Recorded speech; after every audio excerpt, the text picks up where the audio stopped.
내 집 마련을 향한 부동산 길라잡이, 부동산 가이드 진행의 강주리입니다. 서울 전세 시장이 심상치가 않습니다. 전세값 상승세가 가팔라지는 가운데 이 대규모 정비 사업 이주 수요까지 예고가 되면서 하반기 전세에 난 우려가 커지고 있는데요. 문제는 이제 이런 현상이 매매 시장에도 적지 않은 영향을 미칠 거라는 점입니다. 과연 하반기 시장은 어떤 방향으로 흘러가게 될지, 그에 따라 또 수요자들은 어떤 전략들을 세워야 될지 저희 부동산 가이드와 함께 해주시죠. 방송 보시다가 부동산 관련해서 궁금하시거나 나에게 맞는 맞춤형 전략 필요하시다면 저희 전화 문자 활짝 열어놓고 여러분들 기다리고 있으니까요. 언제든지 연락 주시면 되겠습니다. 02-2638-3963번 서울 전화 02-2638-3963번으로 전화 주시거나 또는 샵 3989번으로 궁금하신 내용 적어서 지금부터 바로 보내주시기 바랄게요. 자, 그럼 부동산 가이드 오늘도 힘차게 출발하시죠.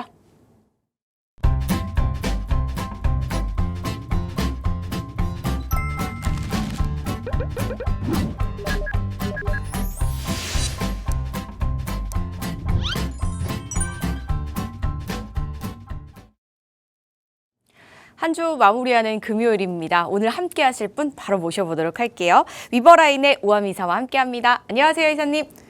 네, 안녕하세요. 위버라인 L&A 우아미 이사입니다. 매주 금요일 여러분들 찾아뵙고 있는데요. 이번 주도 정말 반갑습니다. 네, 이틀 전인 6월 3일 수요일 날 지방선거가 있었습니다.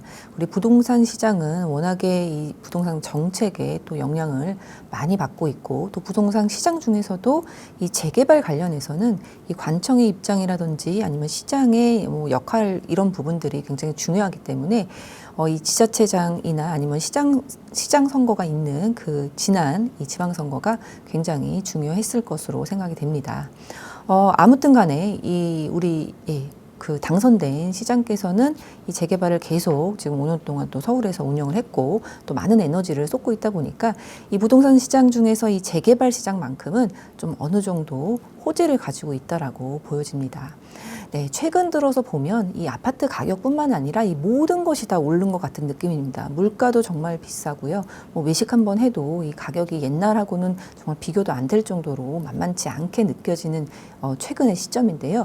주식도 굉장히 많이 올라 있고, 이 모든 것이 오른다는 것은 이 현금 가치가 그만큼 떨어지고 있다는 것을 말하고 있는 것입니다. 그런 만큼 지금 현금을 갖고 있는데 또 투자를 안 하신 분들은 어떻게 투자는 해야 되겠는데 어떻게 될지 모르겠고 많은 고민이 있으신 분들 많은 것 같습니다. 오늘 이 시간이 그런 분들에게 좀 좋은 도움이 됐으면 좋겠습니다. 네, 이제 선거 이후에 우리는 어떻게 해야 될지 본격적으로 플랜 세우고 싶으신 분들 정말 많으실 겁니다. 어떻게 세워야 되나, 그리고 나는 이 지역에 관심이 있는데 이 지역은 어떤지, 아니면 나에게 맞는 지역이 또 더 괜찮은 곳이 있을까요? 이런 부분 궁금하신 분들 오프라인 자리 한번 활용해 보시기 바랄게요. 이사님 소개해 주시죠. 네, 무료 세미나 지금 하고 있습니다. 우리 격주에 한 번씩 지금 하고 있고요. 내일이죠. 6월 6일 토요일 1시에 저희 종합운동장역 인근 사무실에서 하고 있습니다. 그래서 궁금하신 분들, 뭐 세미나 참석하고 싶으신 분들 신청 미리 주시면 좋을 것 같고요. 벌써 26년도 6월입니다. 26년도의 상반기가 다 지난 것 같은 그런 느낌인데요. 시간이 정말 빨리 가는 것 같습니다. 이 26년도 이 상반기는 많은 그런 뭐 대책도 있었고, 5월 9일에 다주택자의 양도세 유예 종료도 있었고, 여러 지방 선거도 있었고 한데요. 이 26년도 상반기는 또 이 부동산 시장의 흐름이 어떤 트렌드를 가지고 움직이게 될지 그런 부분들 전체적으로 한번 찝어드리는 그런 시간 갖고 있고요. 2부에서는 실제적으로 우리 재개발 투자하시는 분들 어느 지역이 어떤 특징을 가지고 있고 또 어떤 정도의 그런 규모로 또 조합원 수는 몇 명인지, 어떤 형태의 재개발로 가는지 그런 구체적인 내용들, 방송에서 담지 못하는 내용들을 상세하게 설명하고 있으니까요. 궁금하신 분들은 신청 주시면 좋을 것 같습니다. 네, 그리고 저희가 세미나만 준비가 되어 있는 걸까요, 이사님? 혹시 상담도 가능한가요? 네, 1대1 대면 상담도 진행을 하고 있는데요. 금액대별로 이제 구체적으로 진짜 실제로 투자할 수 있는 것들, 나 지금 뭐 잘 모르겠는데 공부할 시간은 없고 전문가의 도움이 필요합니다 하시는 분들은요, 1대1 대면 상담 주시면 나의 맞춤형으로 해서 나의 지금 상태가 어떻고 뭐 이런 경우에 또 어디를 어떻게 전략적으로 투자해야 되는지 그런 부분들 상세하게 그러니까 상담 받을 수 있으니까요. 1대1 대면 상담도 신청 주시면 좋을 것 같습니다. 네, 다양한 이야기들 나눠보시는 자리로 한번 활용해 보시기 바랄게요. 문의사항은 02-2638-3963번과 샵 3989번 만 연락 주시기 바라겠습니다. 자, 그럼 저희는요, 먼저 문자 들어온 게 있어서 상담 먼저 나누고 다음으로 넘어가도록 할게요. 첫 번째 문자는요, 7726님께서 보내주셨는데요. 저는 현재 3주택자입니다. 취득세 중과 없이 매수할 수 있는 방법이 있을까요? 주택세에서 제외되는 신축 빌라 조건 궁금합니다. 라고 보내주셨는데요. 주택세에서 제외되는 신축 빌라 3주택자 분들에게도 해당이 되는 걸까요, 이사님? 네, 우리 뭐 주택수 제외, 주택수 산정 제외, 뭐 세율 적용 시 주택수 산정 제외, 뭐 이런 얘기들이 이제 많이 있는데, 네, 그렇습니다. 지금 24년 1월 10일부터 이제 한시적으로 27년 12월 31일까지 적용이 될 수 있는 그런 사례들이 있습니다. 근데 여긴 좀 워낙에 딱 명확하게 한 줄로 그러니까 한마디로 말할 수 있는 게 아니라 좀 복잡하기 때문에 헷갈리시는 것들이 좀 있는 것 같은데 한번 짚고 넘어가도록 하겠습니다. 일단 신축 소형 주택의 세율 적용 시 주택수 산정 제외 특례 라고 이제 좀 정확하게 좀 알고 계시면 될 것 같고요.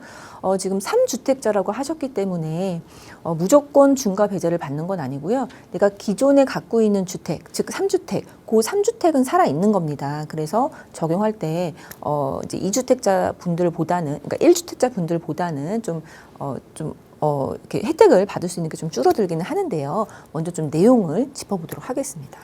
일단 세율 적용 시입니다. 그래서 무조건 이 집을 사면 주택세에 안 들어간다 그 내용은 아니고요. 세율 적용 시, 즉 우리 지금 다주택자 규제가 여전히 있습니다. 그리고 양도세도 이제 유예됐던 부분도 이제 다 살아났기 때문에 1주택자, 2주택자, 3주택자임에 따라서 취득세 그리고 종부세, 양도세 세율이 달라집니다. 그래서 그 세율을 적용할 때 3주택자인 사람이 어떤 주택산정 제외의 물건을 샀을 때 그대로 3주택의 세율을 적용받는다라는 것을 의미하고요. 그래서 1주택자이신 분들이 이 주택산정 제외를 샀을 때 가장 혜택이 많다라고 보시면 됩니다. 그래서 1주택자이신 분들이 지금 새로운 물건을 샀을 때 세율 적용 시 주택산정 제외라면 1주택자의 세율을 적용받는 것입니다. 그래서 취득세 중과 없고 종부세도 중과 없고 양도세도 중과 없다라고 보시면 됩니다. 그러면 지금 우리가 3주택이라고 얘기하셨는데요. 그러면 세율 적용 시 주택 산정 제외가 그러면 필요하느냐? 어차피 3주택자 세율 적용 받으니까 필요하지 않지 않느냐라고 질문하실 수 있는데 그렇지 않습니다. 굉장히 중요한 부분이 남아 있는데요. 요 취득세, 종부세, 양도세 이 산정 제외는 이제 뭐 별로 이제 무용지물이겠지만 이 중과 배제 부분에 있어서는 살아 있습니다. 그래서 내가 어떤 주택수 산정 제외되는 물건을 샀을 경우, 요 이제 새로 사는 요 물건이 이 물건 자체를 팔 때 중과 배제입니다. 그래서 양도세 중과 배제라는 거는 우리 투자할 때에 그 양도 차익 난 거에 대해서 그 부분에 대해서 세금이 매겨지는데 중과가 돼버리면 플러스 30%까지입니다. 그러면 굉장히 아주 치명적인 거라고 볼 수 있습니다. 그래서 우리 5월 9일에 다주택자 중과 유예 종료라고 이제 예고를 하니까 그 전에 이제 다주택자분들이 굉장히 물량을 많이 내놨었거든요. 그래서 그런 부분들을 이제 감안한다면 충분히 지금 투자를 해도 취득세는 중과를 받을 수 있지만 이 양도세 중과 배제라는 부분에 있어서는 굉장히 꿀이다라고 말씀을 드리고 싶고요. 또 하나는 6억 그리고 이제 60제곱미터 요 이하일 경우에 주택임대 사업자를 내게 되면 취득세는 85% 감면이 아직도 있습니다. 뭐 물론 6년짜리는 안 되고요. 10년짜리 이제 장기를 내야 되긴 하지만 그래도 어차피 우리 뭐 재개발 투자라든지 아니면은 뭐 주택을 투자하는 거는 장기적으로 보는 거지 뭐 주식처럼 1, 2년 내에 사고 팔고 할 게 아니기 때문에 장기적인 계획으로 내가 빌라 하나를 사고 싶다라고 이제 생각이 드신다면 10년짜리 임대주택 사업자를 내면서 이 취득세에 12.4%를 받더라도 8.4%를 받더라도 여기에 85% 감면을 받을 수 있다라고 보시면 되겠습니다. 그리고 또 이제 추가적으로 양도세도 산정 제외도 들어가고 이제 중과 배제까지 들어가기 때문에 굉장한 혜택을 받을 수 있는 한시적인 거라서 투자를 생각하고 있으신 분이라면은 요거 반드시 활용해 보시는 거 좋다라고 말씀드리겠고요. 그리고 기본적으로 주택 산정 제외에 들어가는 조건은 바로 이것입니다. 신축이어야 되고요. 신축이라는 말은 첫 소유권 이전이라는 것입니다. 이제 보존 등기가 건축을 하고 나서 보존 등기 상태에 있던 것을 첫 소유권 이전할 때 반드시 그런 신축이어야 하고요. 그리고 6억 이하여야 되고 전용 면적이 60제곱미터 이하여야 됩니다. 그리고 신축의 시기는 24년도 1월 10일부터 27년도 12월 31일까지인데요. 이제 24년도 1월이나 2월에 준공이 됐다고 해도 신축 상태로 남아있는 경우는 거의 드물기 때문에 이제 과거는 거의 없다고 보시면 되고 앞으로 지어질 거가 더 유력하다고 보셔야 되는데 그 부분도 27년도 12월 31일까지입니다. 근데 이 부분이 또 이제 계약 기준이 아니라 이제 소유권 이전 그 기준이기 때문에 요 혜택을 누려보시겠다고 하시는 분들은 지금 이제 26년도 하반기로 가고 있거든요. 그래서 좀 발빠르게 움직이셔서 선점을 하시는 게 좀 좋겠다라는 생각이 듭니다. 그래서 이러한 부분들은 지금 뭐 부동산 투자하고 싶어도 아파트 살 수도 없습니다. 가격도 가격이지만 무주택자여야 되고 실거주 해야 되고 이런 부분들도 있고 또 미래를 위해서 좀 내 집 마련을 새끼고 한다 이런 부분이 아예 불가능하기 때문에 많은 분들이 재개발 빌라에 대해서 눈을 돌리고 계시고요. 그래서 또 이 발빠르게 움직이시는 분들은 이미 지금 작년 재작년에도 많이 이렇게 해놓으신 분들이 많다라고 생각이 들고요. 그리고 또 이 재개발에 대해서는 호재입니다. 지금 이때까지 재개발 이제 운영됐던 것들도 차질 없이 갈 것으로 기대가 되는 이제 지방 선거도 이제 끝났기 때문에 이런 거 좀 활용해 보시면 좋겠다라는 생각이 들고요. 물론 헷갈리실 텐데요. 그러신 분들은 세미나 참석하셔서 또 질의 응답 시간에 또 확실하게 또 개념을 잡고 가시면 좋을 것 같습니다. 네, 물론 3주택자이시다 보니까 1주택자보다는 세율이 높은 부분 당연히 있겠지만 주택수 산정 제외를 매수할 경우 양도세 중과 배제 가능하시고 또 장기주택 임대사업자를 내게 된다면 취득세 부분에서도 감면이 가능하다라고 하니까 이 부분 한번 참고해 보시고 마지막으로 이제 주택수 제외되는 신축 빌라 조건에 대해서도 함께 말씀을 드렸으니까요. 메모 잘 해두셨길 바라겠습니다. 역시나 또 공부하시다가 막히는 부분 있으시거나 더 자세한 이야기 필요하시다면 오프라인 자리 한번 활용해 보시기 바랄게요. 이렇게 첫 번째 상담 만나보셨고요. 다음 두 번째 문자도 만나보겠습니다. 9820님께서 보내주셨는데요. 현재 자양동 일대에 재개발 투자를 계획을 하고 있습니다. 가격이 하루가 다르게 오르고 있는데요. 지금이라도 빨리 투자하는 게 나을까요? 라고 보내주셨습니다. 자양동 지금 들어가기에 너무 늦은 건 아닐까요, 이사님? 네, 이 부동산 투자에 있어서 늦은 거는 없는 것 같습니다. 항상 이제 10년 넘게 이제 상담을 통해서 여러분들 이제 고민들 많이 듣고 있는데 지금 사도 될까요? 떨어지지 않을까요? 지금 사면 늦을까요? 이런 질문들 굉장히 많거든요. 근데 시간을 지나고 나면 그때가 제일 쌌습니다. 그런 거 좀 전체적인 그런 돈의 가치가 떨어진다라는 거 그리고 이제 부동산은 계속 이제 그 입지가 좋은 곳은 어느 정도는 계속 오를 수밖에 없다라는 그런 구조를 조금 인지하고 계시면 저는 용기 있게 투자하셔도 된다라고 말씀을 드리고 싶고요. 다만 맞습니다. 자양동 정말 많이 올랐거든요. 그래서 조금 더 내가 공부를 할 수 있다고 하시면은 자양동에 한 2, 3년 전하고 똑같은 상태인 그런 것도 한번 노려보시면 좋을 것 같다는 생각이 듭니다. 일단 자양동은 성수동 바로 이제 길 건너에 시작을 하고 있고요. 여기서부터 이렇게 있는 것이 이제 자양동이라고 볼 수 있습니다. 그래서 입지적으로 보면은 이제 강남, 청담하고도 굉장히 가까이 있고 영동대로 하고도 가까이 있고 길 건너면은 이제 잠실에 굉장히 고가의 아파트들로 둘러싸여 있는 그 건너편에 위치한 곳이 바로 자양동이고요.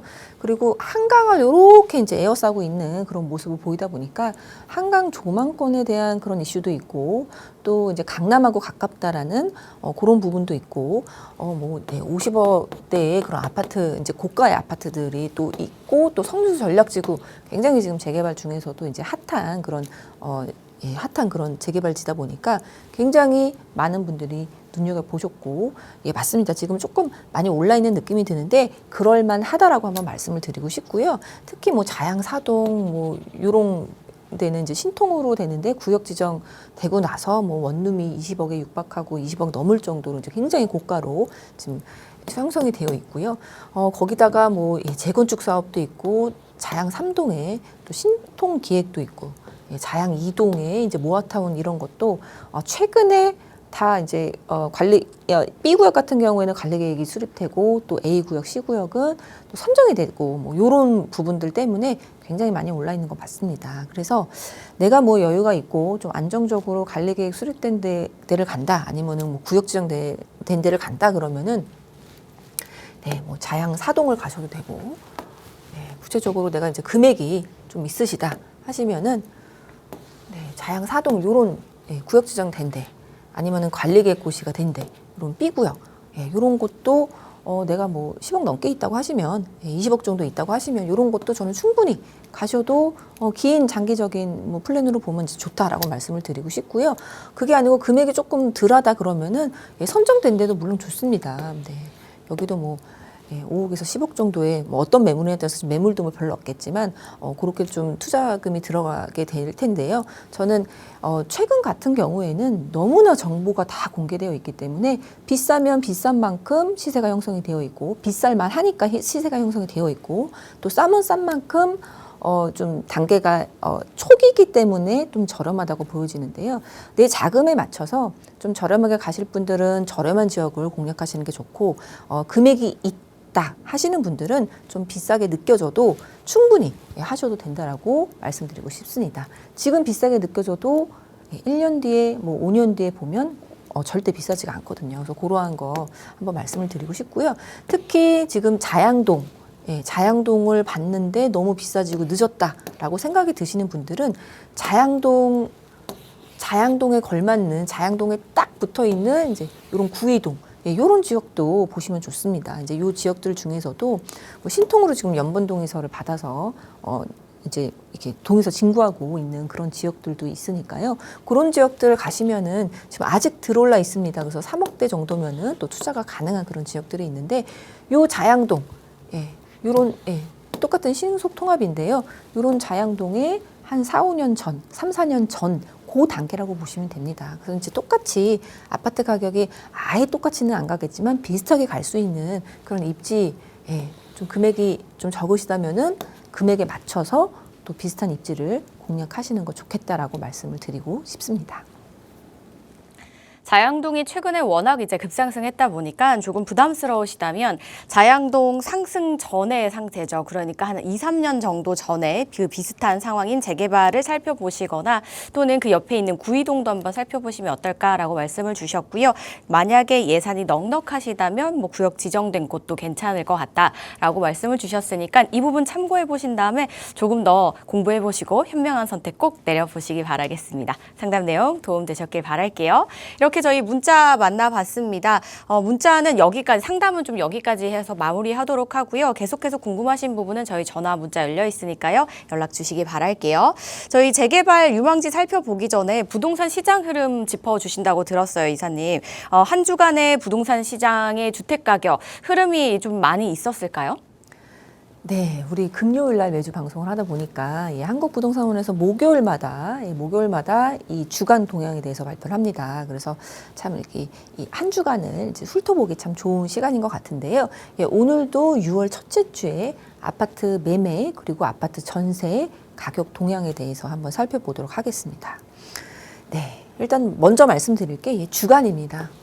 항상 이제 놀라는 게 주간인데 어쩜 이렇게 수치가 높을까라는 생각이 들 정도로 굉장히 이제 폭등이라고 봐도 이제 무방한데, 이 수치가 이 0.2 첫 번째 자리 수치가 이제 계속 나오다 보니까 조금 무뎌지는 그런 느낌인데, 사실은 굉장히 이 강한 상승 트렌드에 있다라고 보시면 됩니다. 일단 서울의 아파트 매매 가격 전체적으로 상승 율은요 0.25%입니다. 그래서 이제 서울 전체적으로는 0.25%고요.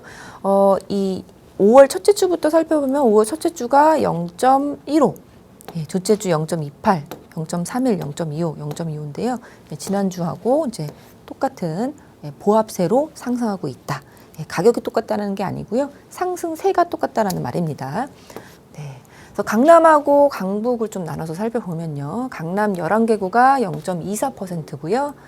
강북 14개구가 0.26%입니다. 네.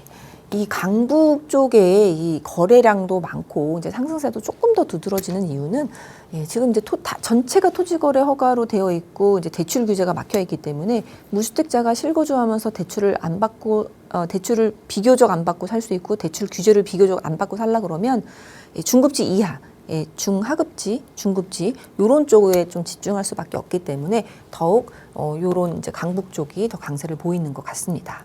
강남 11개구 살펴보면은 강서구, 영등포구, 송파구, 구로구, 동작구 순이고요.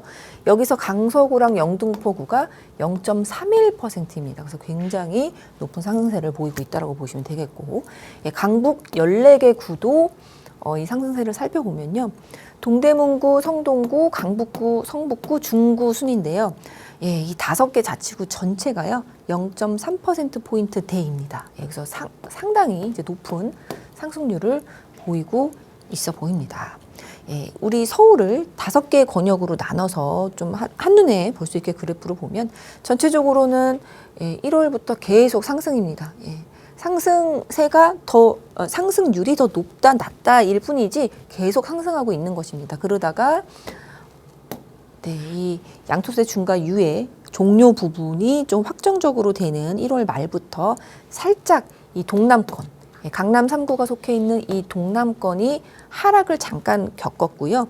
그리고 도심권도 약간 이제 보합세를 걷다가 한 4월 이 첫째 주, 둘째 주부터는 이제 계속 상승세를 이어가고 있다라고 보여지는데요. 이러한 흐름을 지금 가지고 있다라고 보시면 우리 부동산 관심 있는 분들은 머릿속에 이런 거 좀 그려놓고 계시면 이 트렌드 이해하는 데 좋을 것 같습니다. 이번에는 전세 가격입니다. 지금 우리 부동산 규제들 살펴보면 이 모든 것이 다 실거주를 강조를 하고 있습니다. 집을 살라 그래도 실거주를 해야 되고, 그러니까 실거주가 조건이 되는 토지거래 허가를 받아야 되고, 그리고 대출을 하려 그래도 실거주를 해야 되고, 이제 이 모든 것이 다 실거주를 하게끔 되어 있는 그런 내용들이 있고, 또 심지어는 지금 아직 뭐 확정된 건 아니지만 비거주 1주택자에 대해서도 거주하지 않으면 거주하는 사람하고 차별적으로 세금적으로 불이익을 주겠다라는 그런 내용들이 자꾸 나오다 보니까 실거주가 모든 곳에서 실거주가 강조가 되어 있습니다.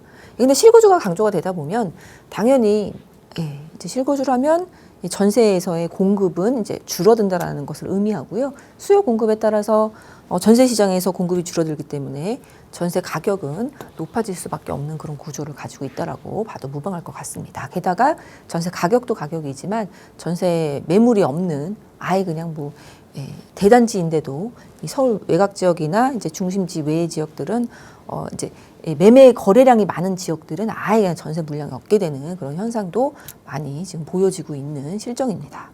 여기서도 서울 전체적으로 전세 가격 동향을 살펴보면 6월 첫째 주 이번 주는 0.29%포인트 올랐습니다. 그래서 이런 전체적인 그런 내용을 갖고 있고요.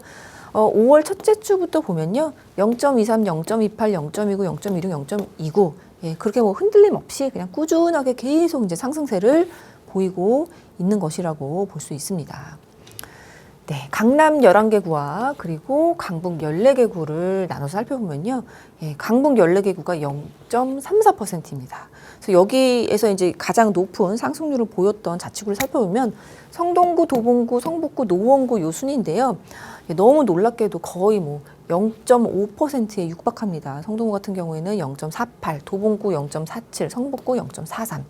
다 요쪽 동네들이 이제 무주택자들이 접근할 수 있는 아파트들을 아파트들이 많은 그런 지역에서 매매 거래가 이제 워낙에 많다 보니까 이제 전세 공급이 아예 이제 없어지는 그런 지역들은 아주 그 기울기가 가파르게 오르고 있다라는 것을 의미합니다. 강남 11개구도 0.25% 상당히 높은데요. 송파구, 관악구, 동작구, 강동구, 구로구 순인데요. 송파구도 무려 0.5%입니다. 그래서 굉장히 높은 상승세를 보이고 있어서 실제로 이 주거 안정에 있어서는 이제 전월세 가격이 좀 안정이 돼야 되는 곳이 맞기는 한데 네, 이제 실거주를 강조하다 보니까 주거 안정하고는 조금 거리가 멀어지는 그런 느낌을 받는 듯합니다. 아파트 전세 물량도 없고 또 이렇게 많은 상승세를 이제 계속 보이고 있다 보니까 연립 주택, 그러니까 즉 이제 다세대 우리가 흔히 빌라라고 지칭하는 그 빌라의 전월세 시장도 지금 굉장히 뜨겁다고 합니다. 그래서 전월세 가격도 많이 이제 올라가고 있는 그런 추세고, 그리고 계약 갱신하고 계약을 이제 갱신하는, 그 이사를 가지 않고 계속 한 집에 머물게 되는 그런 비율도 상당히 높다라고 하는데요. 이 전월세 시장이 좀 안정이 돼야지 하는 그런 바람이 좀 있는데, 일단 전체적인 이런 이 매매 시장 동향, 전세 가격 동향 이런 것을 좀 인지하고 계시면서 이 내 자산을 또 어떻게 투자해야 될지 생각하시면은 도움이 될 것 같습니다. 상승률의 차이는 있지만 일단 상승세는 계속해서 지속이 되고 있습니다. 매매 쪽에서도. 그리고 전세 가격의 상승세는 더 무서운 흐름을 보이고 있습니다. 이런 것들을 보면은 일단 실수요자들 입장에서는 참 막막하고 답답하신 분들 많으실 것 같아요. 저희 부동산 가이드에 연락을 주시거나 또는 오프라인 자리죠. 세미나 자리도 한번 활용을 해보신다면 조금 더 다양한 이야기들 나누시면서 그 답답한 마음 조금이나마 풀리지 않으실까라는 생각이 듭니다. 오프라인 자리 바로 안내를 해드리도록 할게요. 날짜와 시간, 장소 꼭 메모를 해두시기 바라겠습니다. 지금 화면에 저희 주제 나가고 있고요. 날짜, 시간, 장소까지 나가고 있습니다. 6월 6일과 6월 20일 이렇게 정해져 있으니까요. 꼭 체크를 해보신 다음에 참석을 해보시고요. 이외에도 또 세미나 끝난 이후에도 자세한 이야기들 나누실 수 있는 자리, 금액대별로도 상담을 받으실 수 있다라고 하니까 이 부분까지 한번 또 참고를 해보시기 바랄게요. 문의사항은요. 02-2638-3963번과 샵 3989번으로 문의 후에 꼭 참석을 해보시기 바라겠습니다. 자, 이렇게 최근 주간 동향까지 저희 체크해봤고요. 그렇다면 이번에 본격적으로 저희 알짜 재개발 지역 한번 떠나봐야겠죠, 이사님. 오늘은 또 굉장히 특별한 지역 가지고 오셨다고 들었거든요. 바로 떠나볼까요? 네, 이 초양극화 시대입니다. 우리 주간 동향에서 봤듯이 이 전세 가격이 제일 많이 올랐던 이제 송파구, 무려 주간 상승률이 0.5% 포인트 상승이었습니다. 그만큼 많은 사람들이 그러니까 많은 사람들의 수요가 이제 몰려 있는 곳이라고 볼 수 있는데, 가격을 보면 정말 멀어진 그런 느낌입니다. 거의 천문학적인 숫자라고 볼 수 있을 정도로 40억, 50억이 우습게 오르는 그런 동네일 거라고 생각이 드는데요.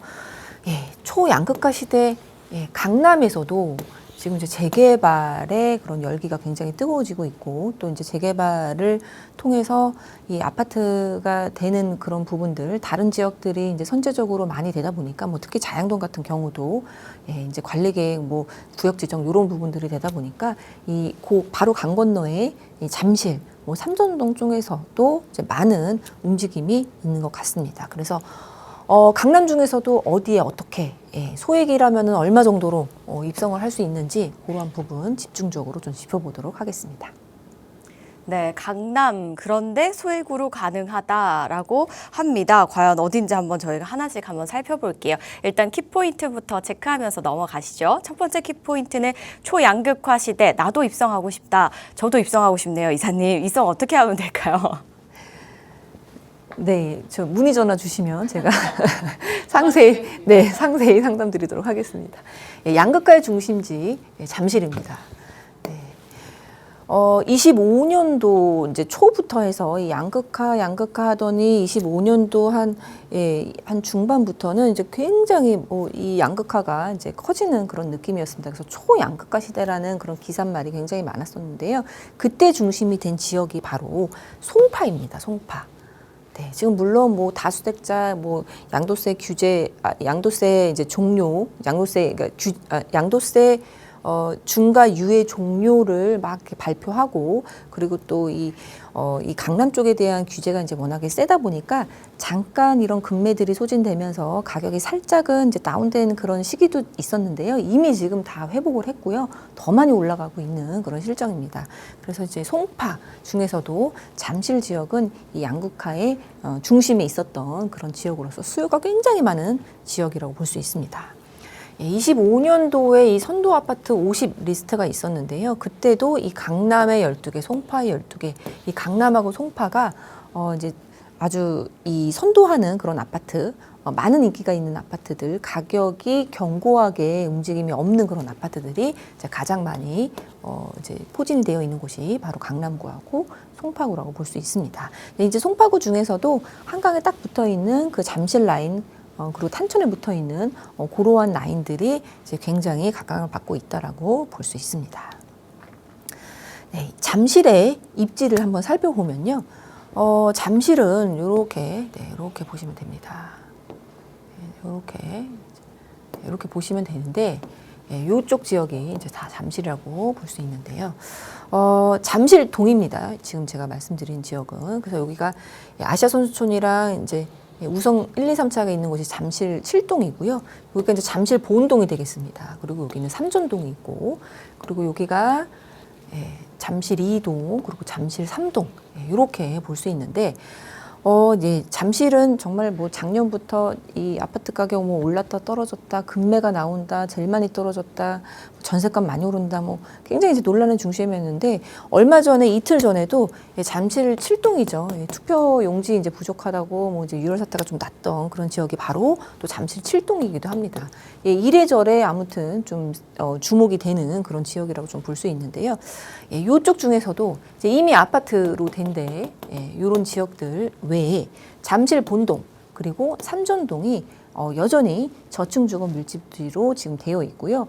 이쪽 지역이 이제 재개발 움직임이 좀 슬슬 일어나기 시작하더니 올해 초에는 이 잠실보동 하단의 일부가 잠실동 329 모아타운이라고 해서 SH 참여형으로 선정까지 됐습니다. 이제 그러다 보니까 좀 재개발에 박차를 가하고 있는 지역이 잠실 본동 그리고 삼전동이라고 볼 수 있습니다.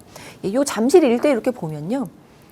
강 건너가면 이제 자양동이고요. 요 이제 탄천 건너가면 이제 청담동, 삼선동, 그리고 대치동 이렇게 볼 수 있는데 여기만 그러니까 잠실 일대도 이제 가격이 이제 어마무시하지만 여기만 넘어가도 뭐 40억, 50억대의 아파트들로 있는 그런 지역인데 이 잠실은 이제 강남으로 좀 이렇게 둘러싸여 있다고 보여질 정도로 강남하고 이제 나란히 갈 수 있는 그런 입지를 가지고 있습니다. 그래서 송파구 중에서는 가장 최상급지가 잠실 일대라고 보여집니다.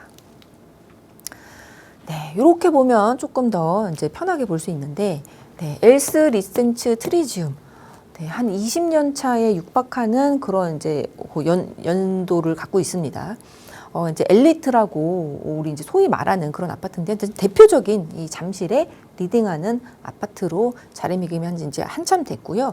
거기에 이제 또 이제 더해서 잠실 5단지 이제 재건축이 또 많이 진행이 되고 이제 사업 시행인가도 이제 앞두고 있고 하다 보니까 잠실 5단지도 굉장히 이제 고가로 신고가도 40억 중후반으로 이제 찍혀 있고요. 장미 1, 2, 3차도 뭐 재건축 진행 중입니다. 그래서 조합 설립도 되어 있는 그런 지역으로서 이제 계속 가격대가 이제 올라가고 있는 그런 지역이고요. 그리고 이제 아시아 선수촌도 안전진단 통과하고 뭐 이런 부분 그리고 또 강남하고 굉장히 가깝다라는 그런 부분으로 40억, 50억이 우스운 그런 아파트입니다. 그리고 우성 1, 2, 3차도 재개발이 이제 아시아 선수촌보다 훨씬 더 빠른데요. 이제 재건축이 이제 훨씬 빠른데요. 재건축이 이제 진행되다 보니까 또 가격 상승세도 꽤 이제 진행이 되고 있는 그런 모습을 보이고 있습니다. 그리고 이제 우성 4차도 여기는 이제 조합원 분양 신청까지도 완료가 되어 있는 그런 지역인데 여기도 재건축이 이제 활발하게 일어나고 있고 또 위쪽으로 잠실 현대아파트도 리모델링 사업이 진행되고 있습니다. 그래서 잠실 일대가 70년대 후반에 이제 요 일대가 이제 뭐 신도시 개발하듯이 이제 택지 개발 형태로 이제 다 개발이 됐는데 다시 이제 40년 뭐 30년 이렇게 지나다 보니까 아파트도 재건축을 하고 재건축 준비하고 있고 그리고 이제 이러한 지역들도 리모델링 하고 있고 뭐 그러고 있습니다. 그래서 이 단독주택들이 몰려 있었던 이 지역도 재개발에 지금 힘을 받아서 좀 박차를 가하고 있다라고 볼 수 있습니다. 그래서 잠실의 요 지역은 이제 모어타운으로 선정이 됐고 잠실 본동 하단 그리고 장실 본동 상단 요 상단은 또 초등학교를 기점으로 해서 오른쪽 왼쪽으로 또 나눠지게 되고요. 이 하단 부분 삼전동 하단 상단 이렇게 나눠지게 되는데요. 이렇게 보이지만 굉장히 넓은 지역입니다. 굉장히 넓은 지역입니다. 이 넓기 때문에 이제 뭐 어떻게 구역이 뭐 구역이 이제 결정이 돼갖고 진행될지는 모르지만 아무튼 됐다 하면 너무나 좋은 지역이기 때문에 많은 분들이 장기적인 투자처로서 이제 소액으로 많이 했던 그런 부분들이 있는데요. 예, 아무튼 굉장히 재개발이 됐다 하면은 유망한 지역이다. 하지만 아직은 이제 멀었다라고 보실 수 있습니다. 당장 뭐 내일 어떻게 되는 그런 지역은 아니니까요. 긴 호흡으로 투자하실 분들은 참 좋은 지역이라고 말씀드리고 싶습니다. 네, 그리고 잠실동이 이 지금 굉장히 많은 가격 상승세도 이루고 있었고 최근에 그리고 이제 재개발도 막 박차를 가하고 있는데요. 이 지역 같은 경우에는 국제교류복합지구라는 이제 아주 큰 대형 호재가 있습니다. 네. 강남은 이제 이미 좀 많이 개발이 된 그런 느낌인데 이제 이 중에서도 이 건국 이래 최대라고 하는 그런 국제교류복합지구 호재가 지금 이렇게 존재를 하고 있는데요. 지금 뭐 진행을 하고 있고 좀 박차를 가해서 지금 가셔야 되고 뭐 잠실 종합운동장 같은 경우에는 이제 연내 착공을 앞두고 있고 또 삼성동 같은 경우 지금 현재 뭐 이제 공사를 하고 있고 뭐 이러한 지역인데요. 여기가 이제 굉장히 투자 유망 지역이라는 것은 정부도 이제 알았던 것 같습니다. 그래서 이 지역이요.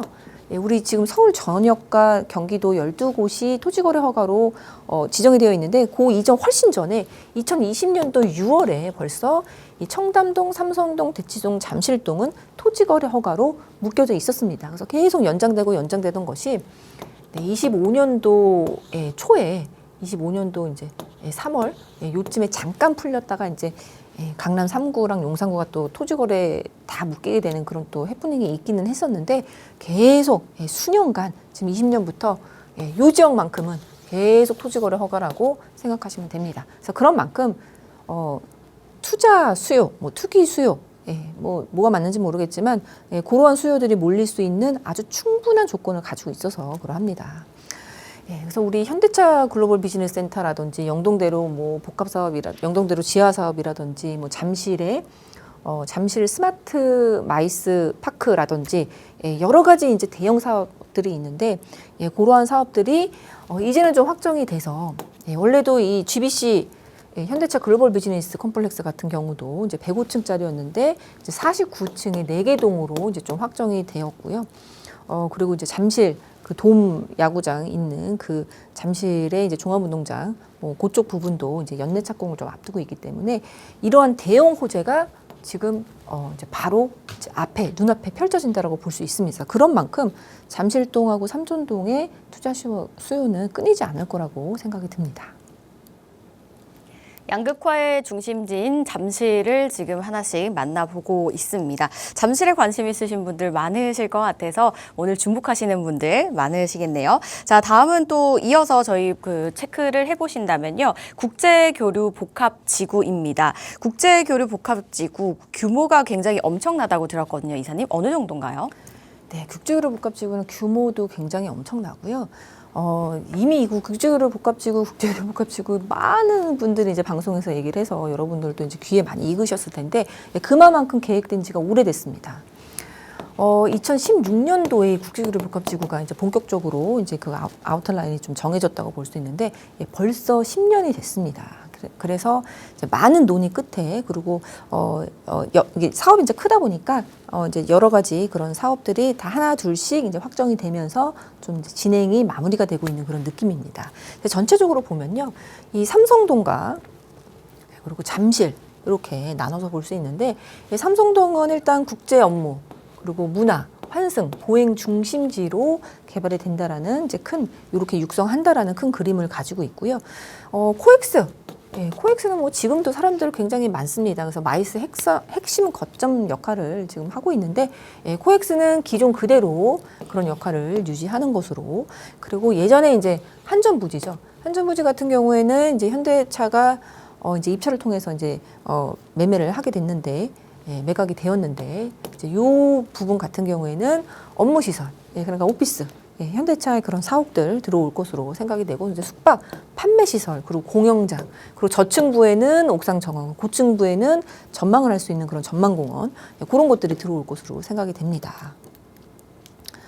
네, 그래서 이러한 부분들을 보면은 네, 옥상에서도 이제 보면 이 롯데타워도 보이고 이 한강과 조망이 이제 너무 좋을 곳으로 이제 종합운동장도 보이면서 여기 이제 아시아 그 근린공원이 있는 곳이고 아시아 선수촌 아파트가 있고 우성 1, 2, 3차가 있습니다.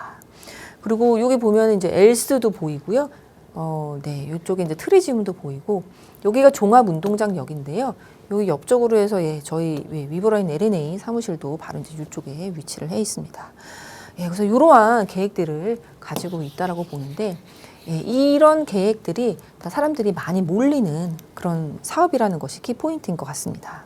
그래서 이 현대차 글로벌 비즈니스 센터도 이렇게 105층 원래는 그렇게 당초에는 계획을 했었는데 49층의 3개 동으로 이제 확정이 됐고요. 부지 중앙에는 또 도심 숲 같은 그런 녹지 관련된 그런 녹지도 이제 좀 충분하게 이제 된다라고 합니다. 그리고 영동대로 지하 사업 복합 개발도 굉장히 이제 기대가 되는데요. 실제로 이러한 조감도를 보면요. 여기 이제 글로벌 비즈니스 센터가 있고 여기가 무역센터가 되겠습니다. 여기가 이제 영동대로인데요. 영동대로가 지하가 되면서 일부는 이렇게 공원으로 여기 코엑스랑 이런 GBC랑 왔다 갔다 할 수 있게 굉장히 쾌적한 그런 도심의 이제 허파 역할을 할 수 있는 그런 모습을 볼 수 있습니다. 이 영동대로는 요 삼성역부터 해서 요 봉은사역까지 이어지는 그 구간인데요. 여기 지하 5층. 그러니까 지상은 공원 이렇게 녹지로 왔다 갔다 할 수 있는 보행축이 있고 그 밑에는 이제 지하 5층 약 17만 제곱미터 규모이고요. GTX A 들어오고 C 들어오고 그리고 위례 신사선 버스 환승 정류장 공공 그런 상업 시설이 집약이 된다라고 합니다. 지금도 삼성역은 교통의 메카입니다. 그래서 그런 만큼 많은 사람들의 유동 인구들이 있고 그런 판매 시설도 굉장히 이제 발달이 되어 있는데 더욱 더 이제 발달할 수 있도록 그런 이제 그 동선도 잘 해서 이제 다시 재조정된다고 하고요. 지상 260m 길이의 광장이 있고 또 코엑스랑 GBC랑 또 연결할 수 있는 그러한 보행 네트워크도 이제 완성이 된다라고 합니다. 그래서 굉장히 이제 멋있는 모습을 볼 수 있습니다. 지금 여러분들 재개발, 잠실 일대 재개발 그거 보시는 분들이 여기 이제 잠실 본동 그리고 이쪽이 이제 삼전동이라고 볼 수 있는데 저층 주거 밀집지들이 이제 재개발을 좀 이렇게 준비하고 있다라고 보면 되겠습니다. 잠실 쪽으로 넘어오면요, 종합운동장의 그 부분이 그 부분이 이제 또 재구조화 됩니다. 그래서 스포츠, 컨벤션, 호텔, 상업, 업무, 수변여가 결합된 복합지구 이런 식으로 이제 육성이 되는 그런 지역으로 이제 연내 착공을 목표로 하고 있고요. 준공은 32년이라고 되어 있는데 또 그런 만큼 이제 굉장히 이제 가깝게 느껴지는 이제 호재입니다. 전시장이 약 9만 제곱미터고요. 회의장이 2만 제곱미터고 이제 야구장도 이제 11,000석이 들어오는 이제 이러한 부분들 돔도 이제 생기고요. 이러한 부분들도 있고요. 그리고 수영장, 호텔, 상업 업무 시설 이러한 부분들도 이제 충분히 들어온다고 하니까요. 지금도 사람들 많이 몰리지만 앞으로는 더욱 더 이제 편하게 다닐 수 있는 그런 사람들이 많이 몰리는 그런 지역으로 될 것 같습니다. 여기 지역이 코엑스 2.5배 규모의 전시장 컨벤션이 들어온다고 합니다. 그런 만큼 많은 사람들이 몰릴 수밖에 없다라고 보여지고요. 이름이 서울 스포츠 마이스 파크라고 명명이 됐습니다. 그래서 이렇게 될 시기가 얼마 남지 않았다라고 볼 수 있습니다. 그리고 또 올림픽대로 이러한 부분도 지하와 덮개 공원으로 또 이제 활용이 되고 탄천변에 이쪽 보면은 이 탄천으로 삼성동과 이 잠실이 나눠지는데요. 이쪽 부분도 이제 수변 공간화하면서 그런 녹지가 조성이 될 예정이라고 합니다. 너무나 이제 예쁜 모습을 볼 수 있는데요. 우리가 보고 있는 재개발 잠실 그리고 삼전동이 이쪽에 위치하고 있다라고 볼 수 있습니다. 한강에서 여기 삼성동 그리고 이제 잠실 지역을 본 위치입니다. 그래서 이런 지역들 너무나 지금 많은 호재들을 품고 있기 때문에 그 일대의 재개발 아파트 가격 상승세는 이제 당연할 수밖에 없다라고 보여지는 호재가 많다라고 정리해 보겠습니다. 네, 재개발 위치와 함께 또 어떤 호재들이 진행 중인지 알아봤습니다. 다음 키포인트 빠르게 체크해 볼게요. 민간 도심 복합 개발 사업입니다. 잠실 재개발은 일단 민간 도심으로 진행한다라고 들었는데요. 어떤 점이 좀 다른지 그리고 혜택이 좀 많은가요, 이사님? 네, 우리 이제 잠실 본동 상단 하단이 있고 삼전동 상단 하단 이렇게 위치를 해 있는데요.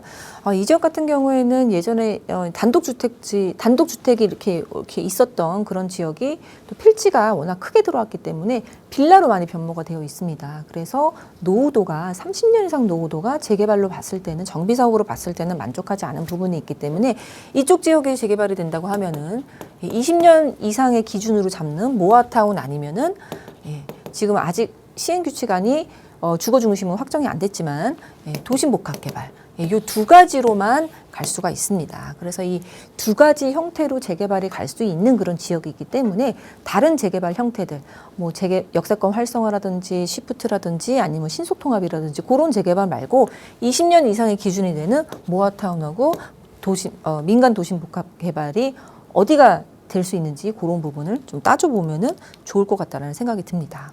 일단 위치를 보면은 상단 그리고 하단 그리고 여기도 상단 하단 이렇게 위치를 해 있고요. 잠실 본동 중에서 이제 모아타운 선정지가 요 하단 쪽에 위치를 해 있습니다. 여기 같은 경우에는 36,000제곱미터의 토지등 소유자가 699명입니다. 그래서 딱 봐도 이 면적 대비해서 굉장히 토지등 소유자가 많습니다. 그럼에도 불구하고 재개발이 사업성이 그날만 나오는 거는 SH 참여형이기 때문이기도 하고요. 워낙 원체 이제 아파트 주위의 가격이 원체 높기 때문에 그러한 부분 때문에 민간 분양분이 좀 적더라도 어느 정도 사업성을 많이 할 수 있기 때문에 가능하다라고 보여지는 곳입니다. 그래서 이 지역도 SH 참여형 모아타운으로 지금 26년 2월에 모아타운 대상지 선정이 돼서 지금 진행이 되고 있는 곳입니다. 그렇다면 민간 도심 복합 사업이란 뭐냐면요. 역세권 그리고 도심 내에 주거 업무 상업 기능을 결합하여 고밀 개발하는 사업이라는 것입니다. 여기서 키포인트는 고밀 개발이거든요. 그래서 면적 대비해서 좀 조합원 수가 많은 그리고 이 노후도가 좀 많이 떨어지지 않은 그런 강남 지역에서는 민간 도심 복합 사업이 고밀 개발이기 때문에 굉장히 유리합니다. 근데 여기서 이제 우리가 좀 조심히 봐야 될 것은 고밀 개발하는 사업이기 때문에 고밀 개발을 한다라는 거는 면적 대비해서 많은 세대 수가 들어갈 수 있다라는 것을 의미하거든요. 그렇다면은 이제 이 시행 규칙 안에서도 나왔지만 간선도로 20m 도로 접도 조건이 있으면서 그런 부분들은 변화하기 어렵다라는 거, 교통량을 해소해야 되기 때문에 고밀 개발에는 그러한 부분들이 꼭 이제 수반된다라는 걸 감안하시면 지금 아직은 이제 주거 중심형은 시행 규칙안이 운영 규칙이 아직 이제 확정은 안 됐지만 그러한 부분들 착안하셔서 잘 이제 보시면 된다라고 보여지고요. 그래서 어디를 봐야 되느냐? 일단은 이제 잠실 지역 그리고 삼전동 같은 경우에는 고밀 개발이 가능한 그런 지역들을 좀 살펴봐야 됩니다. 근데 이제 잠실동 같은 경우에는 이 잠실 상단에 초등학교 이제 오른쪽 부분이 잠실 광역 중심의 제2지구로 지구단위 계획이 설정이 되어 있습니다. 그래서 용적률 완화라든지 아니면 종상향 부분에서도 좀 유리한 부분을 차지하고 있거든요. 그래서 이런 지역들 살펴보시는 게 좋을 것 같고요. 그리고 삼전동 같은 경우에는 이제 도심복합으로 간다고 하면 이제 고밀 개발을 할 수 있는 그런 간선도로가 접할 수 있는 간선도로 접할 수 있는 그런 역세권 인근으로 가는 게 좋다라는 생각이 듭니다. 그래서 아직은 운영 규칙이 이제 확정되지 않았지만 그러한 부분들 착안하시면 좋으실 것 같고요. 그래서 이 강남 그리고 강남 중에서 잠실 삼전동은 사업성을 높일 수 있는 방향으로 반드시 살펴보셔야 되고요. 모아타운도 SH 참여형으로 좀 사업성을 높일 수 있는 거 그리고 용적률을 높일 수 있는 민간 도심 복합 개발 이런 부분들을 봐야 되고 민간 도심 복합 개발 대상지 기준 간선도로 20m 접도 조건 뭐 이런 부분도 좀 가능성이 있는 곳을 살펴보면 좋습니다. 그래서 이미 높은 집가 역세권은 정말 이 강남 쪽은 높기 때문에 그런 부분들 역세권 그리고 적당한 가격을 살펴보시면 좋겠습니다. 잠실 3전 궁금하신 분들 오프라인 자리 꼭 한번 활용해 보시고요. 문의사항은 02-2638-3963번과 샵 3989번으로 연락 주시기 바라겠습니다. 저희 방송에서 제공하는 정보는 투자 판단에 대한 조언일 뿐 해당 부동산의 가치 상승과 하락을 보장하지 않습니다. 오늘 금요일이죠. 여러분들 주말 행복하게 보내시고요. 저희 다음 주 이 시간 다시 찾아뵐게요. 시청해 주신 여러분 고맙습니다.